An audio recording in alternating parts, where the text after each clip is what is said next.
Hi, I'm back. It's a new year and I'm back making content for you guys. Got myself a nice cup of tea here and we're here to talk about something I've wanted to talk about since December. So I've had this channel for now 1 year, over a year now, and I've been making podcasts, reviews, and of course video gaming. That's probably been my favourite part of this channel. And I wanted to go through and talk about every single game that I played for the channel last year, with some exceptions. I mainly want to talk about the games that I had no knowledge of and I just played it because it looked cool.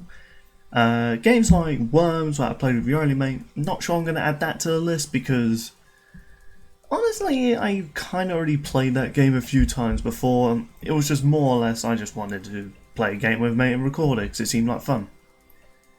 And even though I've played Left 4 Dead 2, I have not played Left 4 Dead 1, which I'm playing with Sean, so I'm not going to count that either, because I'm still familiar with the Left 4 Dead games and my opinion on them.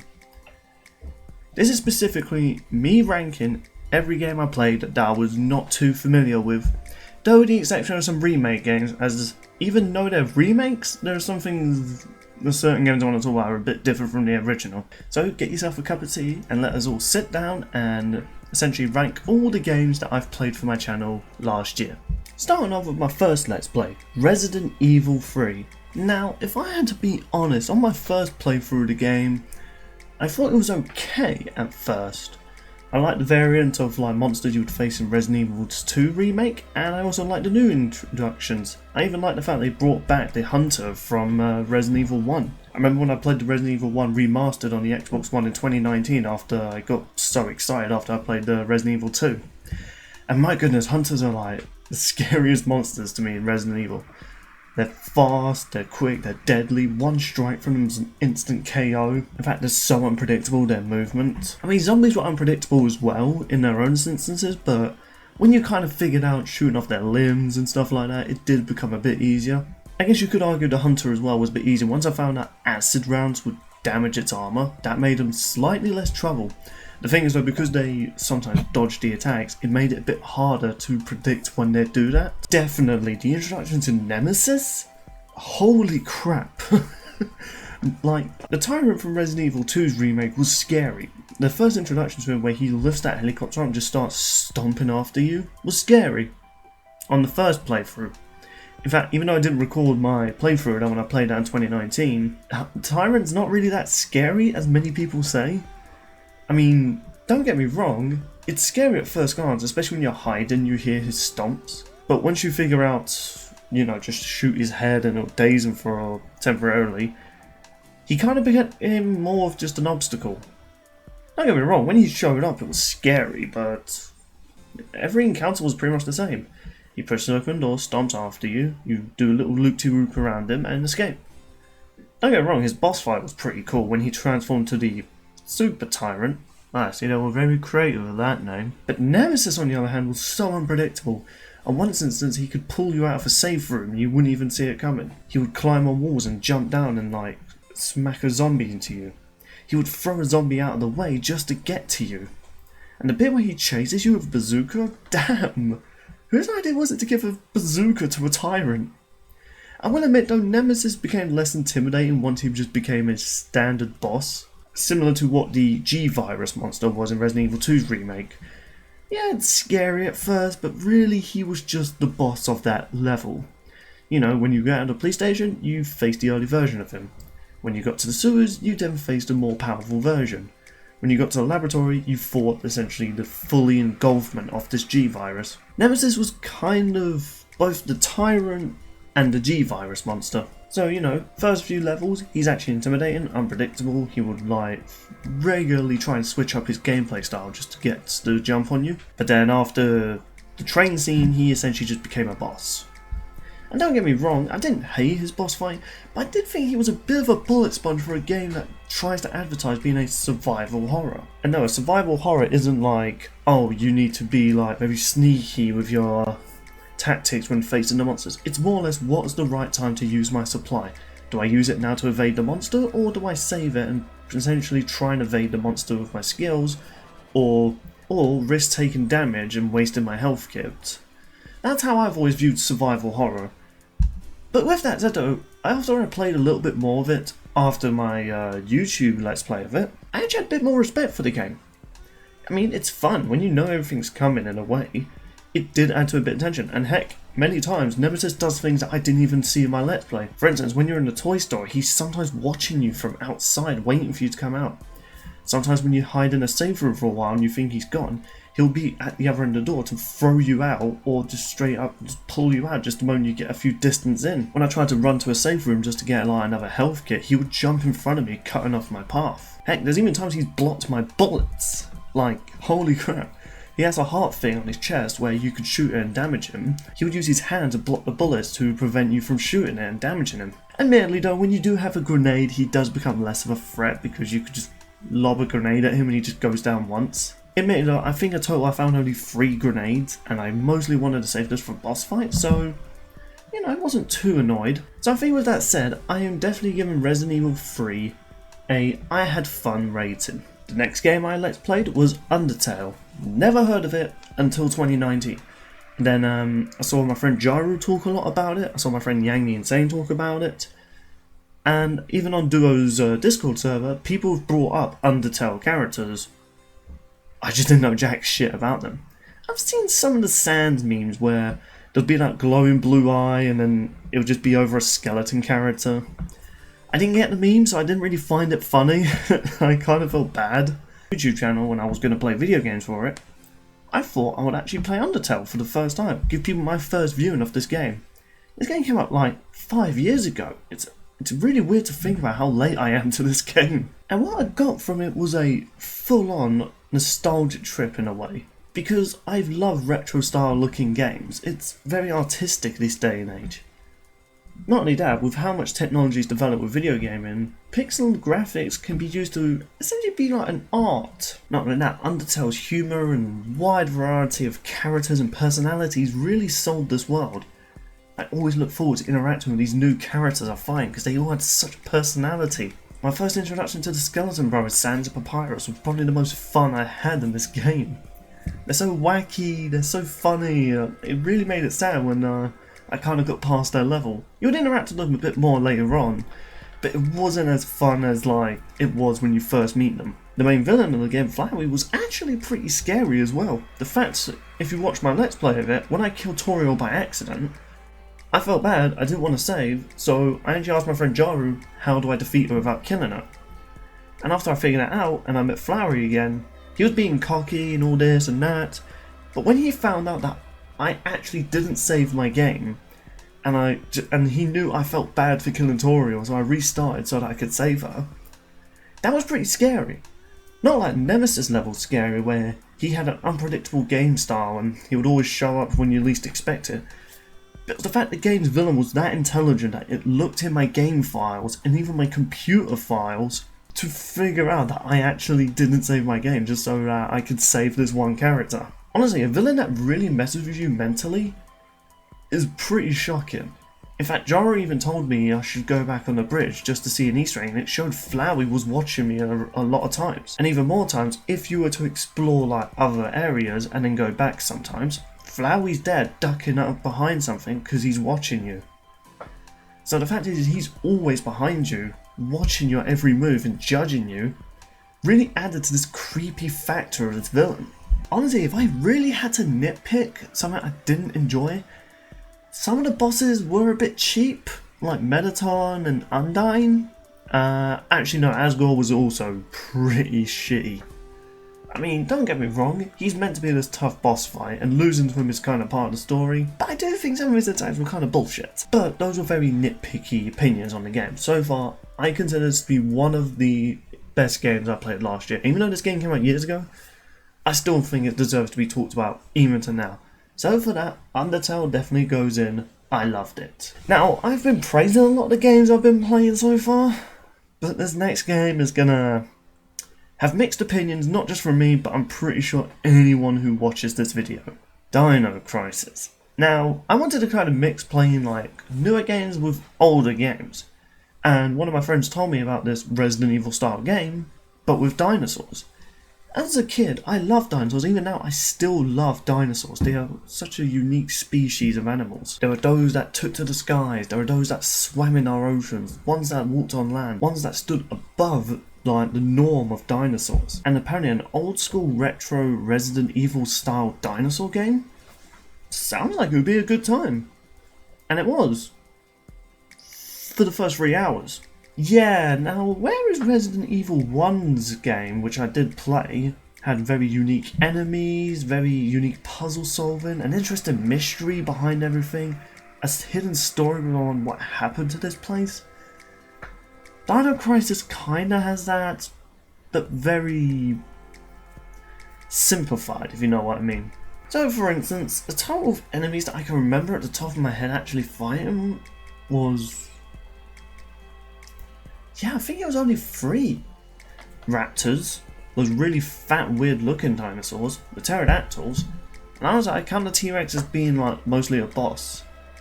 And what was actually disappointing was that the T-Rex boss was the only boss of dinosaurs. And I refuse to believe that not many predatory dinosaurs were revealed at this time when this game came out.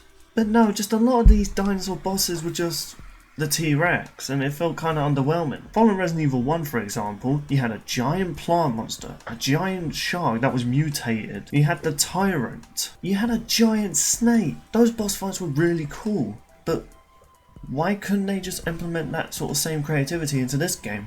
Now, to be fair, I played this game on an emulator as well, and I felt like my enjoyment was also ruined by its gameplay. I don't fault the game for this really, because obviously this was an older system and a different time period.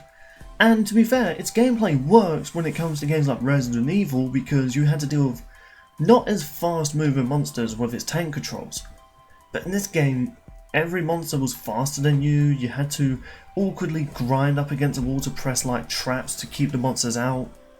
I did like the fact the save mechanic wasn't hidden behind those little ink ribbons like in the first game, but at the same time, it just felt like having to deal with like so many raptors which were really heavy bullet sponges. Zombies were also bullet sponges, but you could always strategically plan where to shoot the zombies that would weaken them. This game didn't have it, and yes, you could make some of your medical items into like a poison syringe which you can then fire one shot in a raptor, but the problem is there are so many raptors in this game that it gets annoying. Even when you return to an area, a new raptor jumps in and takes its place. I just really felt like this game might have been good at the time, or maybe people liked it because there were dinosaur enemies. Honestly, I don't consider this to be my favourite game that I played last year. However, with a remake supposedly in the works, or planned, because Capcom paid for the license for it again, if they remake Dino Crisis 1, I'll play it. I mean, with how they remade Resident Evil 2 and 3, supposedly 4 is also getting a remake. By all means, I will definitely play it, and if it's actually better than the first original game, then we might have ourselves a solid game. So, I don't think the game was terrible, I just don't really think it's one of my favourites, so I put it under not bad because I had fun at the first few bits, but later on it did start to get a bit repetitive with its enemies and its very lazy boss fights. Next up, the Siren Head games. I'm kind of including this into a one category because a lot of the games were kind of short, you know, they were made during the whole hype of Siren Heads, so I haven't really played a full Siren Head horror game. I think the closest I got was Siren Head Retribution, but even then that game was relatively short. I will admit though, with the games I did play as Siren Head, many of them ranged from pretty good to kind of crappy. Like, even when the footage when it was not that great because I was trying to record them off my laptop, the game was still kind of eh. The only one game I truly thought was scary but also kind of fun was Retribution. I also think the PS1 style one was pretty fun too, but too short. The Siren Head dating simulator though, I kind of regret playing that. But yeah, a lot of the Siren Head games were kind of mixed. Some were good, some were just okay, and there was like 2 that were just boring. So I think for that, I'll put them in pretty good, because I feel like half were good, half were bad, so it makes sense. So Siren Head games, you did okay, but I'm afraid you're underneath Resident Evil 3 and Undertale. Don't open your eyes. Okay, I will admit, I actually forgot to add this to the tier list of images, so it won't be on the tier image. So I'll be brief on it because I didn't actually bother to get the thumbnail for this one. Don't Open Your Eyes was actually a pretty unique game. Funny enough, it was made in the dating simulator mechanic, and honestly, this is a different type of horror game. Because obviously your character has their eyes closed and they're just imagining what their room looks like. Compared to most horror games when they're always trying to scare you with a jump scare, something creepy to look at. It was kind of interesting to imagine what this monster looked like. I mean, he would ask you how would you describe him, and the game would give you an image. But really, I was trying to picture, was this a human talking to me? Or something creepy? And you know what? Just him awkwardly talking about his story and just the noises the game would make, it made me uncomfortable, like, ugh. And like, I don't know how to describe it. I will admit though, my only issue with the game was that it was like an hour of listening to a story with no real payoff. If you did open your eyes, the game just ends. And I even went back to play it for this video, and nothing happened. Every time you did open your eyes and I did it, nothing happened. Then when it came to when you don't open your eyes and it comes to the final bit of the game and it's like, open your eyes or I'll kill you, I open my eyes and the game's like, no, you had your chance. So I feel like an alternative ending might have made it a bit better, but overall the experience was really good, so I think I'll definitely put it into I had fun. It was an interesting twist, and I also liked the variation of creepy factors it snuck in there.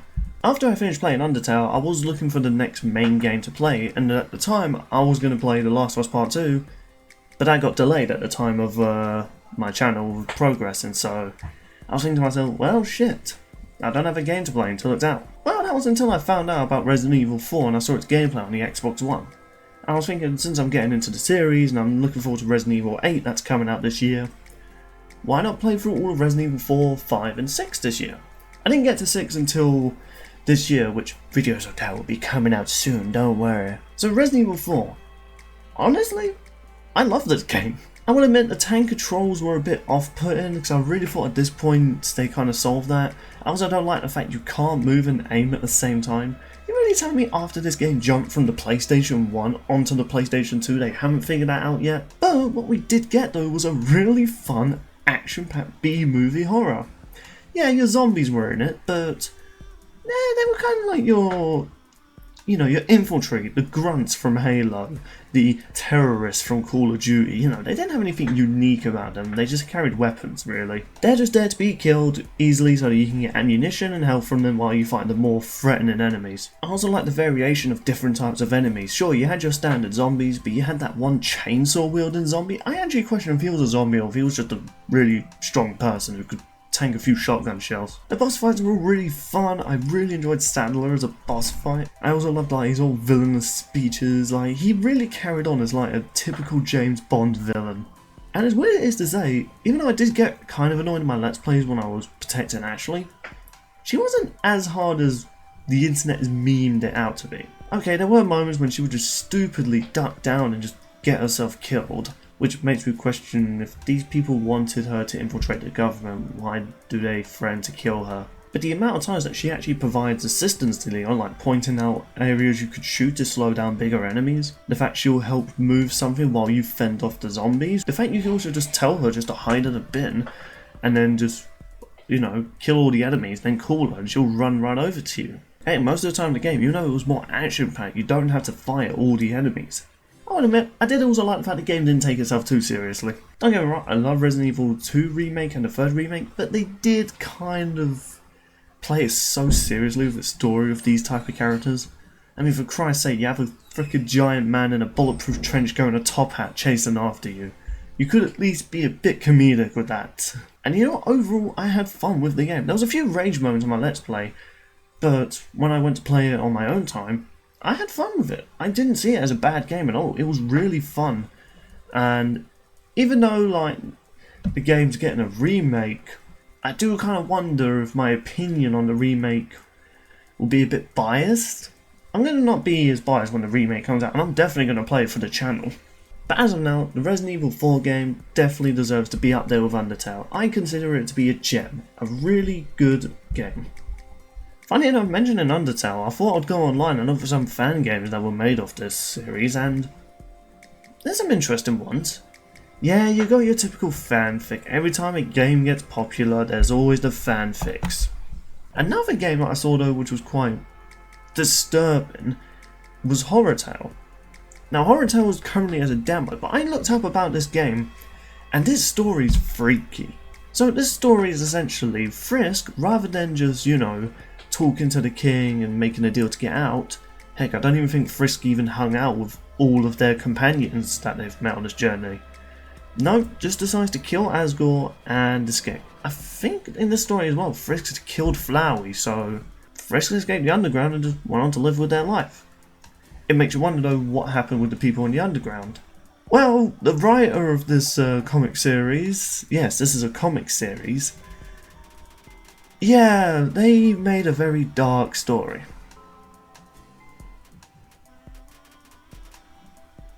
I wasn't aware there was blood in Undertale. I thought when you kill a monster it just poofed into dust. Yeah, so you play as a girl called Alice who ends up finding her way into the underground. And it plays off similarly to the Undertale game where you fall down a hole and you land onto flowers. Flowers? I meant flowers. And you meet Flowey. And whereas he only gets knocked to the side, in this one he kinda got incinerated. And this is when you meet a very disturbing looking Toriel. Yeah, a lot of things about this game was just really creepy and unsettling. I love the fact they captured a lot of the charm of the first game, but what it tried to do as well was up the creepy factor. Toriel's is still trying to be a welcoming person, but at the same time, she seems to be up to some shady stuff. In fact, after I played the demo, I actually went ahead to find out what she actually did to Alice, and turns out she's drugging her just so she doesn't go further in the underground. And when Alice eventually does escape Toriel and meets Sans and Papyrus, holy crap does the story get creepy. It's a shame really that this demo is just so short and I don't think it's really going to be, you know, updated anytime soon, which is unfortunate because I really did enjoy this small taste of what Undertale would be in a game format. I feel like there are definitely horror games that can be created with the Undertale type of style. Maybe there is one, I just haven't found it yet, but as of now, this will have to do for now for a pixelated horror game. So Undertale I think deserves to be right next to Siren Head. You know, it's pretty good, but you know, it still needs a bit of flavour before it becomes something beautiful. Now on to The Last of Us Part 2.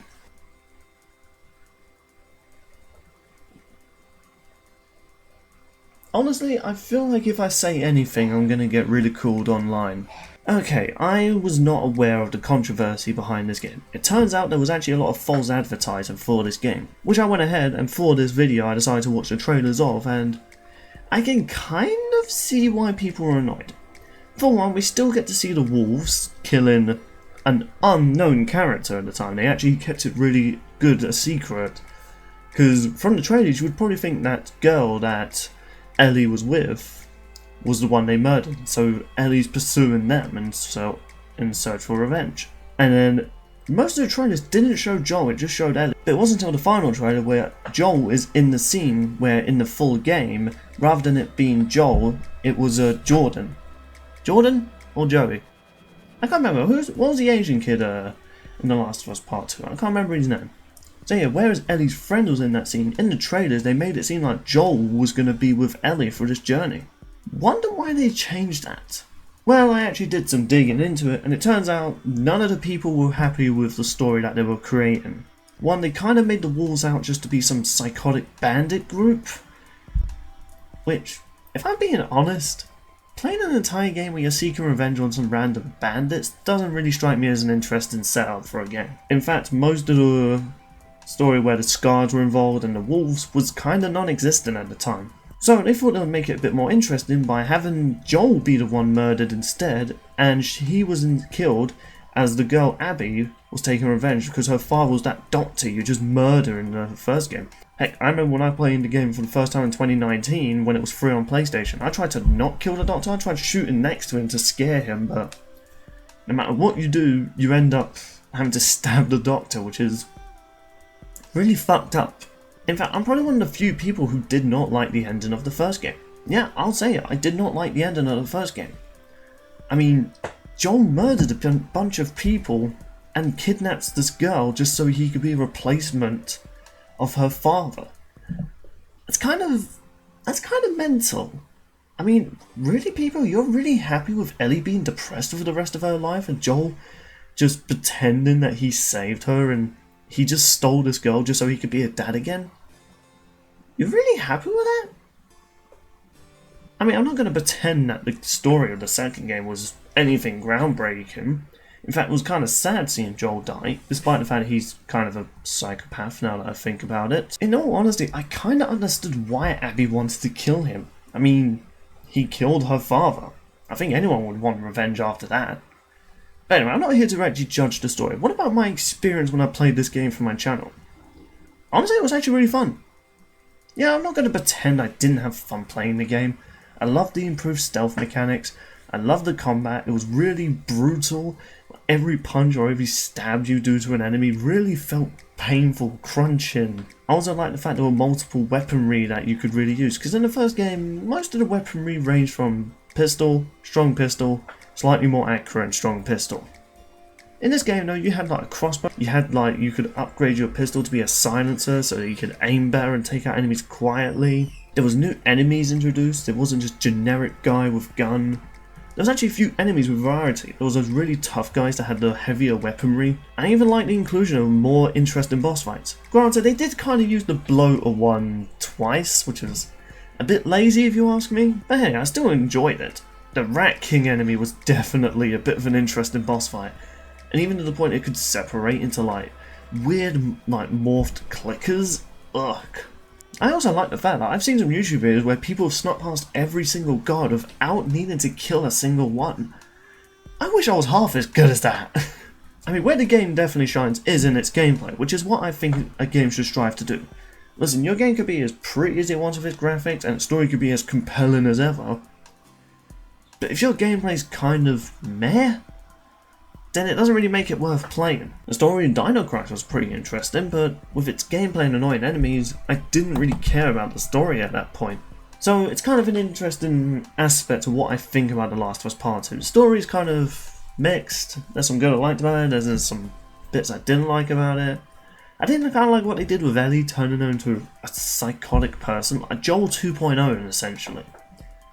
Again, I like Joel, but I didn't really like the type of character he was becoming when it came to being like, just killing people just outright. And Ellie was just kind of becoming that.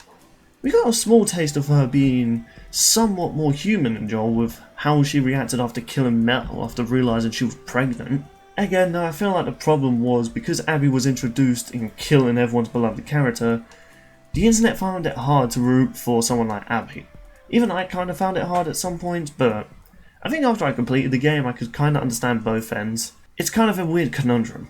But honestly, I don't think the reaction of the game was what the developers expected, not even what I expected. The internet can be simple-minded to certain characters, and games where they try and be risky, even though the internet encourages that, they don't actually want it to happen, which is kind of a sad mindset we have on the internet. But overall, I'm judging the game based on how much fun I had with it, and I actually had fun. Hunter's Brothers. This game I'll keep it kind of short because I did only play like roughly, I think only 12 minutes of it. Yeah, it was only a demo for a game that got cancelled a few months ago. Yeah, what the demo had was fine.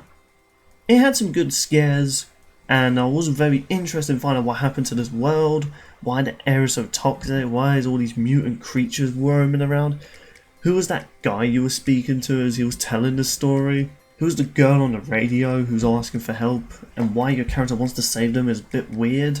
Aside that though, yeah, it was kind of as generic as you can get. It was just trying to get you with cheap jump scares, and honestly, the story was kind of hard to follow.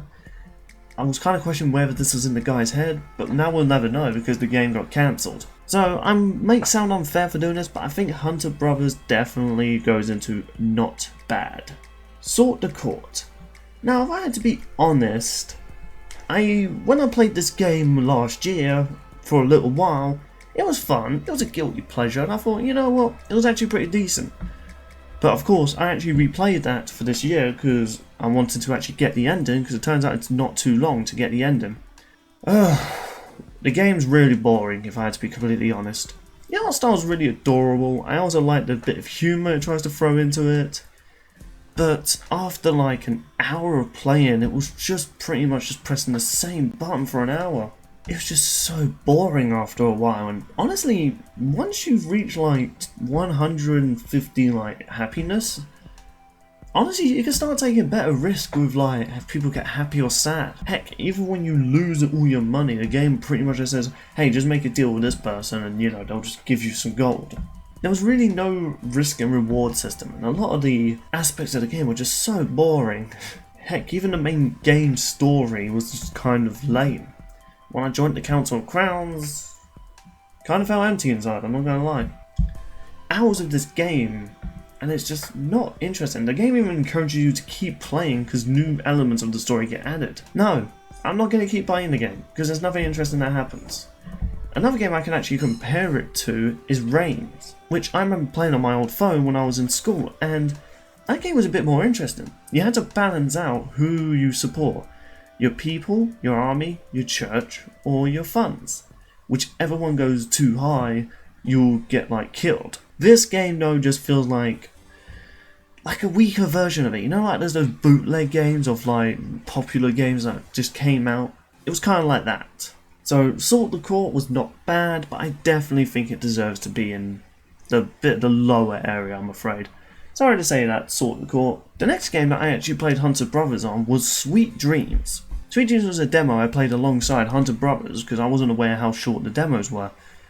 And after playing that, it was really interesting. The art style was kind of simplistic, but if I had to be honest, I didn't enjoy the very lack of a checkpoint system. If you made a mistake, game over. Yeah, start all the way back at the beginning. And again, it's a demo, and apparently the developer is still working on it. I hope they improve the gameplay system, and I hope they improve the checkpoint system, because what they have here is a pretty decent game. It was very creepy, very eerie, and I will admit, some of the characters were pretty interesting. I wanted to know more about them. The game's currently on hold at the moment, but when the demo comes out, I'll gladly play it, because it looks interesting. But Sweet Dreams, I think I'm going to put in, it's pretty good. Still has a lot to go through, but I consider it a pretty good game at the moment. SpongeBob Battle for Bikini Bottom was always one of my favourite games growing up. As a kid, I loved SpongeBob. I was there collecting all the toys and of course all the video games. Battle for Bikini Bottom though was the game I played hours upon hours. Heck, this copy here was the very first game I got for my Xbox, along with like Halo Combat Evolved. I will admit though, when I heard that there was going to be a remake of this game, I immediately got this out, put it in my Xbox and played it. And admittedly, I was going to be very judgmental on the remake because this one holds a special place in my heart. Now, the remake was really good in terms of graphics, and I also felt like its gameplay was really fun. Is it weird to say though that I felt like the charm of the game was kind of faded? You know like how people feel about the modern SpongeBob cartoon compared to the original? That's kind of how I feel about Rehydrated in a little bit of a sense. Its gameplay is definitely improved and very polished, but at the same time I feel like SpongeBob himself is just a bit more heavier than he used to be in the previous game. In the original he's very floaty when he jumps. I even like the backgrounds looked a lot better because they actually generally look like you're in the bottom of the ocean. I don't know what it is, but I feel like they made a lot of the enemies a bit horror monsters in a weird way. Even the boss fights, they made them seem like more terrifying enemies. I would also say as well, I'm not sure if it's just my game, but a lot of the bosses felt glitched for me. Not just glitched, I also felt like the bosses were a bit too easy.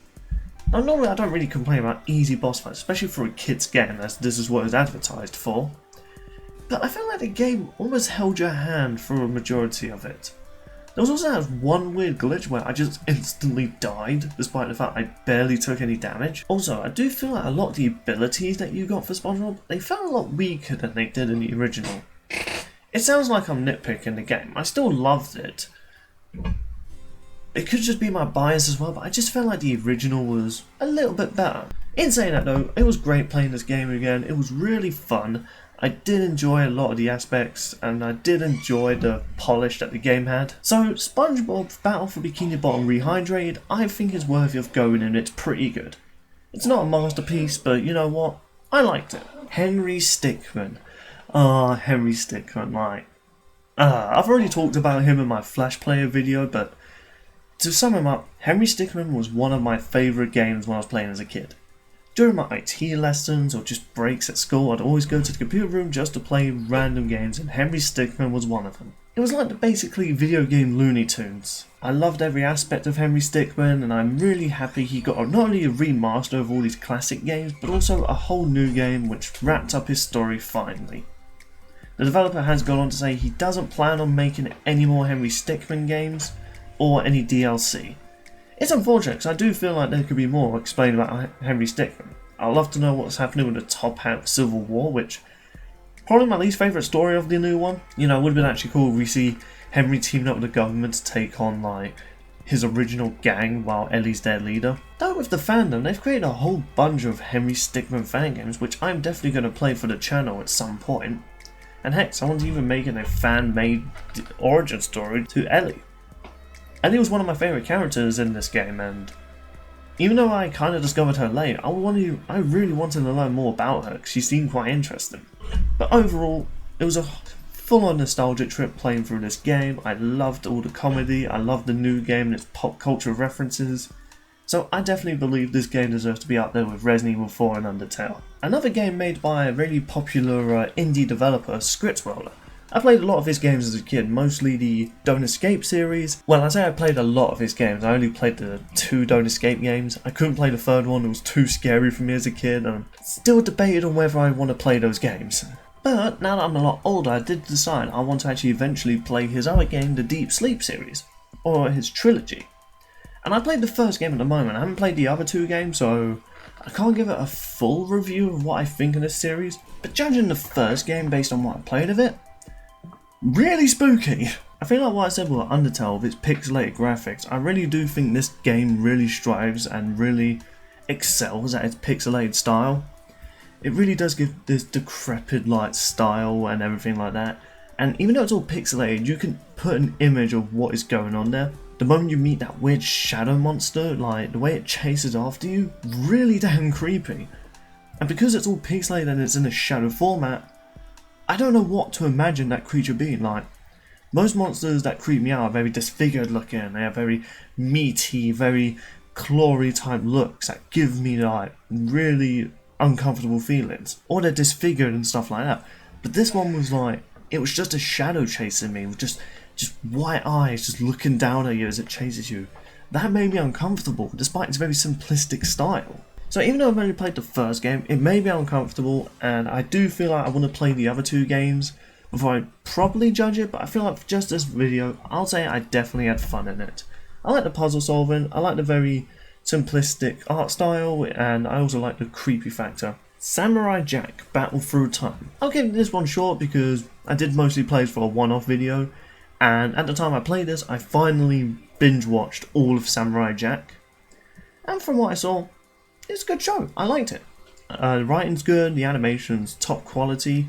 Obviously, when this game was announced, I thought I'd play the game because it looked like fun.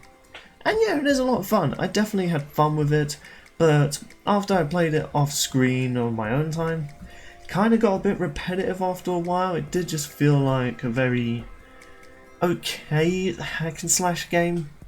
I don't really think Battle Through Time is like a Game of the Year worthy type of game, and I don't think people will talk about it much after they've completed it. Hell, most people don't even talk about it now. Have you not seen its player base?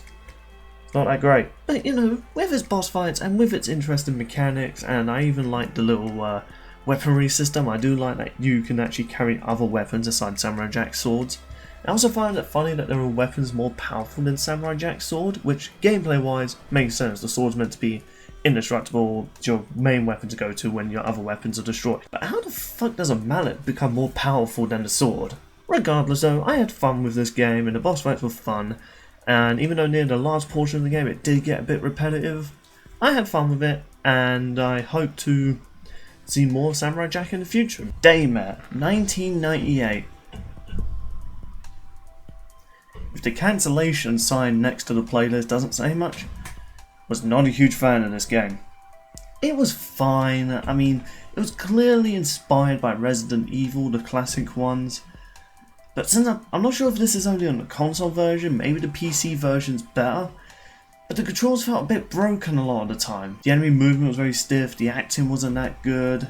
a lot of the enemies were kind of lame, if I have to be honest. They were your typical like zombie enemies, and not like the clever Resident Evil ones where, you know, you'd shoot them, they'll fall to the ground, and they might be dead, they might not be. You have to watch their movement, you have to watch if blood is spewing out of them. Even some of the bosses I fought in the game were kind of lame? Like the weird like claw zombie was not that much of a threat, aside if you just stood still. I honestly shot him a few times and he would just go down. I also feel like the weapons just did not have the impact when you shot an enemy. Almost felt like shooting a Nerf dart gun at them. Even then, like, just the puzzle solving was kind of boring as well, not as interesting as the classic Resident Evils. And honestly, after the 4th installment of that Let's Play series, I just didn't want to continue it. I lost interest in wanting to play that game. Sorry to say, but Daymare, you could have been better, but you weren't. I'm sorry, but not really. Another game that sadly goes in could have been better is Delusional. Not much to really say about the game. Even though it has that pixelated style, the storytelling and its horror was kinda non-existent. And even though it tried to be full wall breaky and eerie with its message like, oh, the player told me to kill this person, it wasn't subtle, there was no hints that the game could read what was going on. And I also feel like the time travelling toilet was really stupid. Not much to say really, the game could have been better. I was not really that impressed with it. Zelda. Now this game is still in early access, but I do plan to return to it because I've heard it's been updated quite a bit. Zelda is kind of a Project Zomboid inspired game. You play as a survivor as she tries to build essentially a home in the zombie apocalypse. And despite its nature of seeming like you're meant to be stealthy and stuff like that, no, this game is action packed. Like, you're gonna spend most of your time gunning down zombies. Yeah, so it's not really the survival horror that you would expect from like Amnesia or Resident Evil. It's mostly a fun little, think of it as like Minecraft in a way, but you know, always guns blazing and running around. Like, you're always gonna be moving around, shooting enemies and stuff like that. You just need to collect materials to make better weapons to kill things. I might return to the game for the channel, but from what I played, it was an alright game. I had fun with it. It had some glitches, and I think the frame rate was a bit bad for me, even when I played it on my laptop. But given its graphics, my laptop could have run it. So yeah, Zelda definitely goes in pretty good, but it has a way to go before it becomes a really good game. Resident Evil 5. Honestly, when you have a friend with you, the game is pretty fun. But standing out with an AI is pretty dang annoying. And overall, the game's enemies are just not that fun to deal with. It's a fun game, but it made the issue of trying to take itself so freaking seriously. It was kind of cool seeing some brought back monsters like the Lickers, El Gigante, the zombies from Resident Evil 4, the chainsaw zombie, I didn't expect to see him back. The introduction of new types of zombies with this weird little worm creature that would come out of their mouth. Those worm monsters were pretty cool as well. But overall was just kind of a generic action game in a way, but they just wanted to throw Resident Evil in there because they think it'll sell more. Also, I played this game with your only mate, and I'm starting to think, I feel like to talk about this game, I need to get his opinion on it to properly give it its rating. And I know exactly how to call him.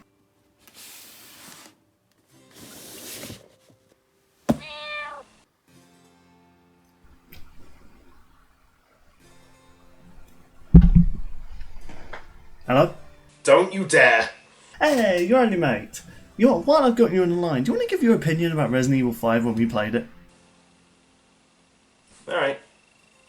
Well, I mean, it was the first Resident Evil game I've ever played, and the controls were a little weird for me at first, just because I've played other shooters, but I was able to adjust pretty quick. Gameplay was good, a lot of cool action, really enjoyed those cutscenes.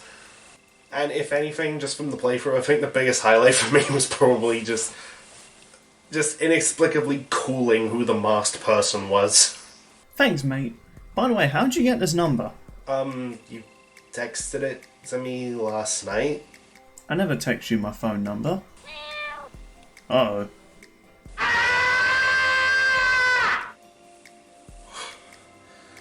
Well, I guess more of that. Don't mess with plushies of Blake.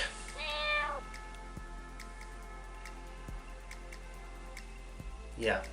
So yeah, Resident Evil 5 was not a bad game, but I definitely think Resident Evil 5 needed something a bit better to stand out amongst the other games like Resident Evil 4 and the remakes. After Resident Evil 5, it was on to Watch Dogs Legion. I've always wanted a game set in London, and there's very few games that are truly set in like modern era London. And I'm a fan of the Watch Dogs franchise. It's a really underrated series. If I had to really sum it up, it's like a Grand Theft Auto game where you play as Batman in a way. You got all these gadgets and you can mess around with a lot of things. You can look into details about your enemies, you could plan out how to attack, you could be very strategic and use the technology and hack into it and use them against the enemy. Hell, like hacking grenades and having them explode. I don't know how you hack grenades, but it's a lot of fun to do. What made this game stand out though is that you got to recruit any NPC in the game and they would become your playable character. It was like an adult version of Pokemon in a weird way. Each character had unique personality, they had like their own set of dialogue, their own routines they did, their own jobs, their own skills, their own abilities, their own weaknesses. Essentially you could create your dream team. And it was pretty interesting creating enemies because of that. I either killed their family members because they worked for the bad guys. Heck, you can even recruit bad guys and get them to infiltrate buildings for you. Also, like, you could run into some of your allies as you're travelling around the world. You could see them get into trouble and you could save them. In fact, if you just save a random civilian, they might say they owe you and join you. You could avenge their family. Heck, I even love the fact you can recruit a criminal into your organisation. I mean, it's stupid, but I love it. I mean, the game was fun from beginning to end. The story was not too interesting, but, you know, with what it set out to do and the gameplay, it was really fun, so I definitely think Watch Dogs Legion deserves to go into I had fun. Number 13. Now this game's a bit controversial at the moment. It's right now one of the most negatively reviewed games on Steam. That's painful to see. I love the original 13 game. The comic book art style, the enemies, the James Bond feel to it, the mystery surrounding these characters. Unfortunately, 13 on the original Xbox dealt with one of the most unfortunate events that any game could create.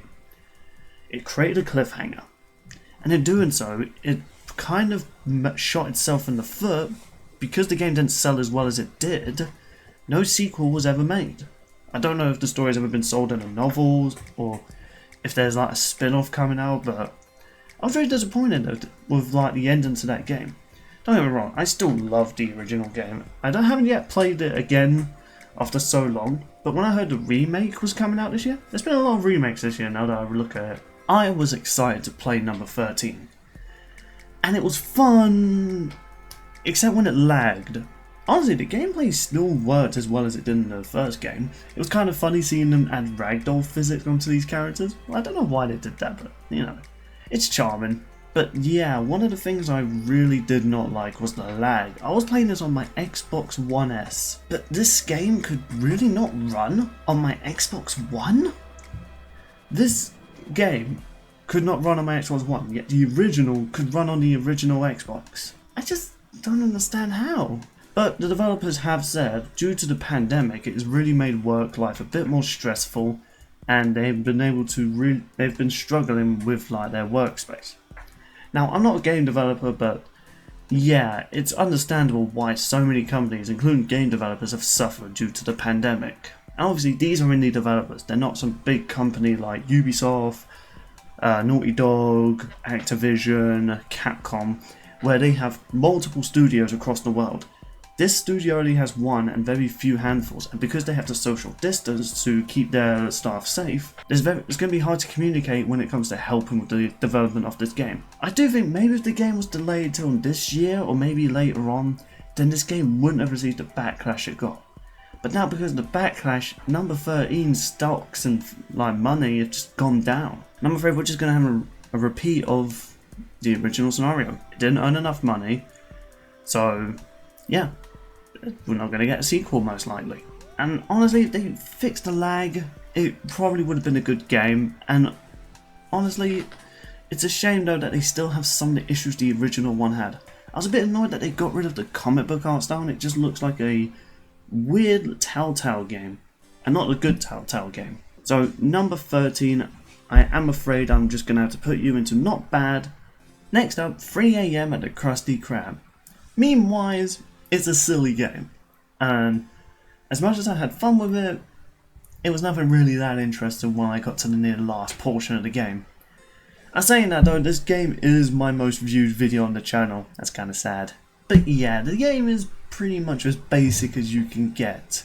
You know, it's typical run and hide sort of game. In fact, when I was hiding, almost like in plain sight, and even when I ran in front of the monster a lot of the times, I wouldn't be seen until I got literally right in his sight. Yeah, it's pretty easy and it's pretty short and pretty boring when compared to the other horror games I played for this channel. So yeah, I think this game deserves to be not bad, but I really don't think it's as good as I thought it was. Meme-wise, it's funny, but taking into account this is meant to be a game, not really that fun compared to the other games. So sorry, 3AM the Crusty Crab, you're in the not bad section.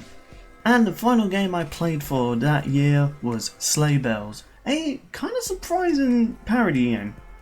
Whereas compared to 3AM, it was just a typical basic horror, this game was kind of unique in a way. Okay, it was a bit weird you're being chased down by an evil Santa Claus, but honestly I liked how they mixed and matched the gameplay. At one point it looks like a simple walking simulator where you'd get jump scared, but then it turns into like a stealth game where you have to sneak past like the killer Santa Claus, then you have to find a weapon to get out and escape. You have to find a crowbar to get out and open the door so you can get away and find somewhere safe. Then you have to sneak around Santa Claus as you're making your way through this little bit of a maze. And then you end up finding the gun and having to fight Santa Claus. It was kind of unique. It was kind of interesting seeing like the random change of it, and it didn't get annoying with how many gameplay mechanics they added. Looking at you, Cyberpunk. It was like a simple horror game, and you know what? For as simple as it was, and including its graphics, I had fun with it. I generally got scared a few times. It was even kind of funny facing Santa Claus as a boss fight. And this won't be the last of this game developer. He's currently working on a proper horror game. In fact, I'll link his game Joel and his Ichio in the description below, because honestly I want this guy to have more attention because he has a lot of games planned for his content. And that was all the games I played in 2020 that I felt like deserved to be ranked. And you know what, I have to admit, a lot of these games were really fun. Even some of the ones that I thought were kind of bad, like Daymare and Delusional, I can't say I didn't enjoy playing them near the end of it.